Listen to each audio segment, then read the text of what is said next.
Meu nome é Alexandre Fonseca, sou oncologista clínico da clínica Oncomed BH e do Hospital Felício Roxo. E acho que é importante a gente falar sobre o Novembro Azul, principalmente para contribuir um pouco com a promoção de saúde do homem e tentar melhorar a qualidade de vida da população masculina.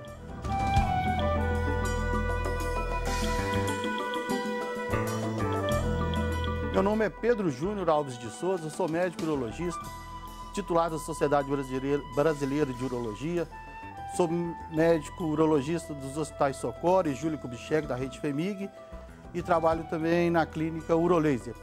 Falar de câncer de próstata é extremamente importante, porque é o tumor mais comum no homem a partir de 40 anos de idade, só tirando o câncer de pele.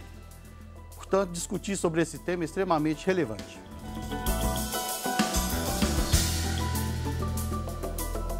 Meu nome é Paulo Arantes, eu sou médico urologista, membro da Sociedade Brasileira de Urologia, trabalho no Hospital Madre Teresa e esse ano 17 mil homens vão morrer pelo câncer de próstata, uma doença que diagnosticada em momento oportuno pode ser plenamente curada. Essa é a importância de fazer o check-up.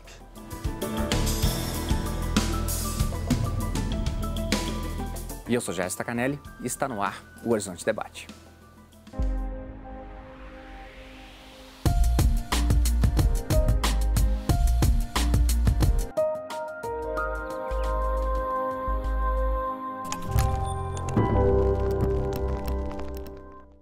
Olá!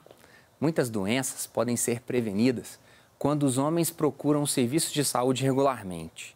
Em uma pesquisa realizada pelo Ministério da Saúde, dos mais de 6 mil participantes, 31% ainda não têm o hábito de ir ao médico.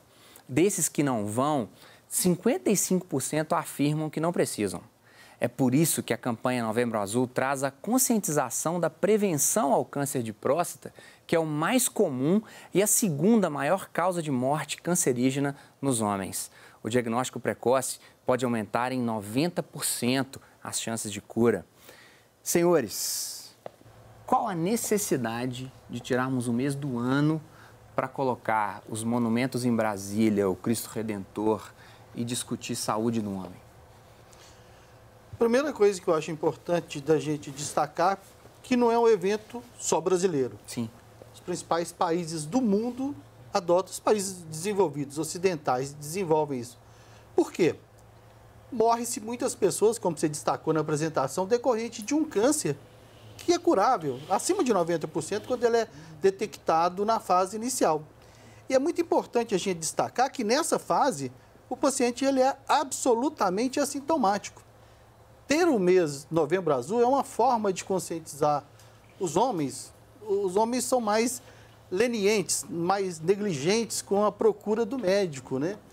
E o câncer de próstata, ele não dá uma segunda chance, como todos os tumores. Mas o câncer de próstata, especificamente, a gente tem uma grande chance de resgatar esse paciente.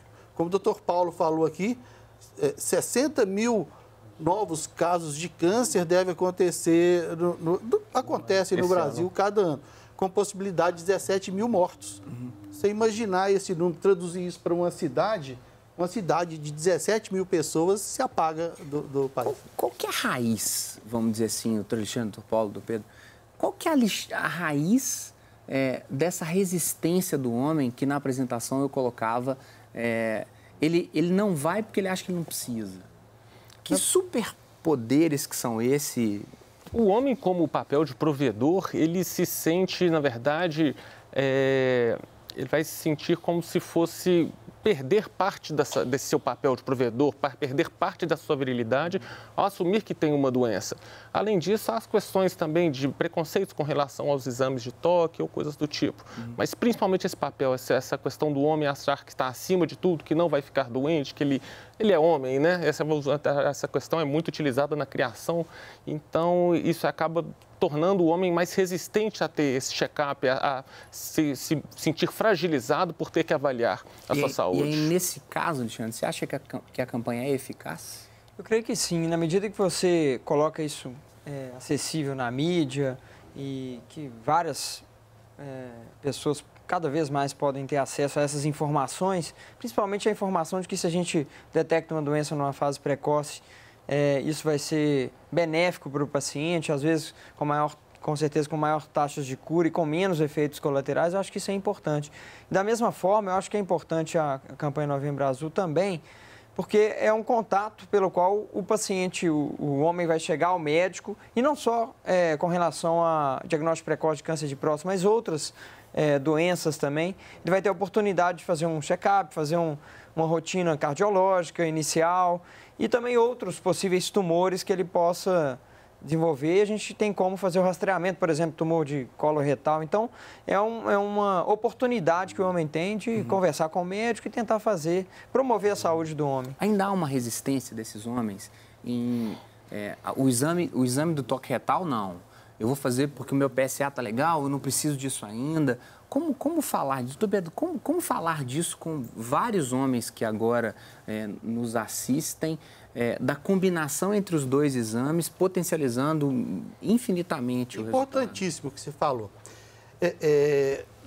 Só voltando um pouquinho no que você perguntou para o doutor Alexandre, é importantíssimo esse mês, tem há 3, 4 anos, de lá para cá a gente notou e a gente percebe que há uma procura maior em novembro e que se repercute nos meses subsequentes. Essa conscientização está muito importante realmente. Então isso aí foi um grande ganho da Sociedade Brasileira de Urologia, trazendo essa discussão para o público leigo. Um aspecto importante que não é só o homem que é importante para isso, não. A acompanhante dele, a esposa, as filhas e mais recentemente até as mães. Tem homem de 50 anos que tem mãe de 70, Sim. que marca consulta por filho. Então essa campanha ela deve atingir também as mulheres. Elas vão fazer esse papel. E a questão que você me perguntou do PSA, fundamental. PSA como método isolado, ele não é bom. Ele pode ser uma grande armadilha. Porque quase na metade das vezes, esse PSA não irá sofrer alteração. O PSA que é o exame de sangue. Sim. Ele não vai sofrer alteração na fase inicial da doença, que é exatamente aquela fase que a gente tem uma chance de cura maior. Sim. Portanto, o toque ele é imprescindível. Não é verdade? Sim, com certeza. O armamentário, o número de ferramentas que nós temos hoje para avaliar um paciente cresceu muito.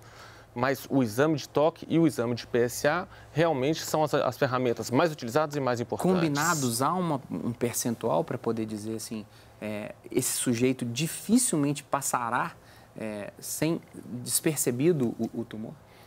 Tem dados estatísticos. Se você considerar, se for só o toque retal, a sensibilidade para a detecção como método isolado é mais sensível. O exame físico, que é um exame de 10 segundos, muito simples, 100% indolor. Sim. Eu prometo para todo mundo que esse exame não dói, isso é verdade. Isso não é mentira, isso é um fato. Né? Isso ele tem uma sensibilidade de 60%, 70%. O PSA em torno de 40% a 60% das vezes. Os dois associados têm uma sensibilidade próxima de 90% para a detecção do câncer inicial. O que se procura Vamos ser didático, Isso. Paulo, Pedro, Alexandre. O que se procura no exame de toque? No exame de toque, o médico vai ser capaz de tocar a superfície posterior da próstata. Tocando essa superfície posterior da próstata, ele vai sentir, primeira coisa, o tamanho da próstata. Então, ele vai saber se esse paciente tem ou não um crescimento benigno da próstata. E se tiver algum nódulo, alguma irregularidade, vai surgir uma dúvida se aquilo pode ser um câncer de próstata. Essas são as duas principais informações que o médico pode tirar de um exame de toque. O que é mais determinante na ideia da doença? Genética ou aquela história que muitas pessoas veem, né, assim, comer embutido, carne vermelha, cigarro, vida estressante. O que é mais importante para determinar a doença? Bom, a gente sabe que no câncer de próstata especificamente, a gente tem alguns fatores de risco bem caracterizados. O primeiro deles é um histórico familiar num parente de primeiro grau. Então, essa história genética ela é importante. O outro fator existem dados estatísticos que mostram que indivíduos da afrodescendência têm um risco maior de desenvolver o câncer de próstata. Existem algumas outras mutações que são mais raras, que são difíceis da gente identificar na rotina, que também é um fator de risco. A questão ambiental a gente sabe exposição a diversos fatores ambientais, por exemplo, dieta, tabagismo, inatividade física, e, entre outros, uso de álcool, por exemplo, são fatores bem relacionados e identificados como fatores de risco para diversos tumores. Especificamente para o câncer de próstata, a gente não tem essa ligação tão estrita, não. A gente sabe, claro, que uma vida saudável, priorizando alimentação saudável, evitar tabagismo, excesso de ingestão de bebida alcoólica, entre outros hábitos saudáveis de vida, elas protegem contra uma série de tumores. A gente não pode identificar isso isoladamente como fator de risco do câncer de próstata, que são esses dois principais que eu falei. E a idade também, né? O câncer de próstata ele é mais frequente em idades mais avançadas. À medida que o indivíduo é mais idoso, vai aumentando o risco de câncer de próstata. Doutores, caminhando para o final do bloco, eu me lembro de ter sido interpelado por várias pessoas, inclusive no meio do esporte, que no falecimento do Capita, do Carlos Alberto Torres, que faleceu com 72 anos de idade, lúcido, jovem, saudável, a essa história de fazer exercício físico e levar uma vida relativamente tranquila, isso é balela. O que tem que ser, tem que ser. Eu queria, nos próximos 2 blocos, que a gente desconstruísse um pouco dessa ideia, de que cuidar de si é também cuidar da família, cuidar da esposa, cuidar das filhas, porque não tem como a gente dizer que um sujeito que pratica o futebolzinho dele, sábado de manhã, que na verdade ele corre 15 minutos só, ele está fazendo atividade física com regularidade e que ele está tendo uma vida com saúde. Nós vamos para um breve intervalo. Puxão de orelha, explicações, fique conosco, voltamos daqui a pouquinho.